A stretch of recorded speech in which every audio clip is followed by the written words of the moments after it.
Sveiki, šiandien apie motyvaciją. Tikrai dažnai susilaukiu tokių pasakymų, kad oi, aš neturiu motyvacijos, oi, šiandien negaliu nieko daryti, man nukritus motyvacija, kaip man ją pakelti ir panašiai.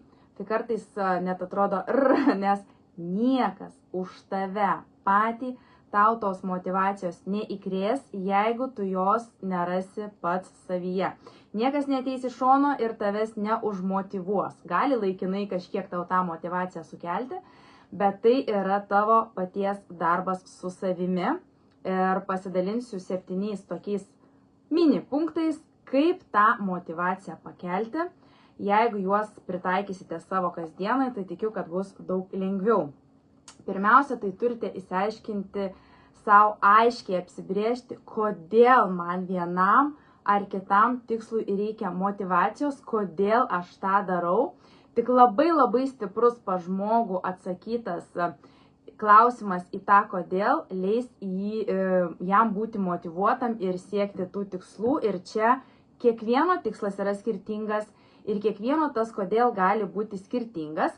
Aš kaip pavyzdį galbūt paimsiu tinklinį marketingą, nes man tai artimiausia šiuo metu ir kodėl aš čia kažką darau. Tai vienam kodėl yra galbūt kažkokia uždirbti pinigų suma, kitam kodėl yra galbūt padėti moterims pamilti save ir atrasti veiklą ir uždarbį iš namų.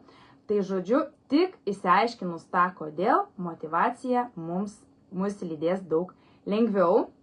Antras dalykas, savo tą tikslą labai rekomenduoju susiskaidyti į mažesnius tikslus, nes, pavyzdžiui, jeigu yra jūsų tikslas, tarkim, susitaupyti namui, tai iš pradžių jis atrodys labai bauginantis, labai didelis, arba jeigu pasiekti tinklinio marketingo versle kažkokią labai aukštą kvalifikaciją, tai iš pradžių irgi atrodys, tai yra neįmanoma, tai yra kažkas sudėtingo, kosmošiško, bet jeigu jūs tą tikslą suskaidysite į mažesnės dalis, žingsnis po žingsnio, kaip link jo judėti, tai tikrai bus daug paprasčiau ir nebebus toks gąsdinantis dalykas.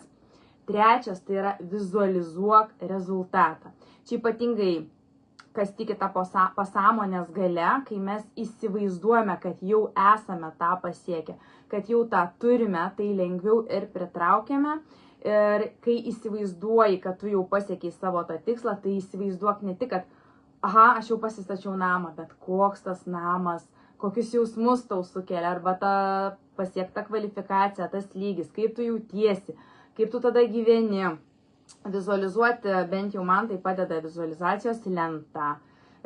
Esu pasikabinus prieš akį ir tikrai žinau, kad daugelis tą daro, kai mato ir vaizdą ir lengviau pajaučia tuos jausmus.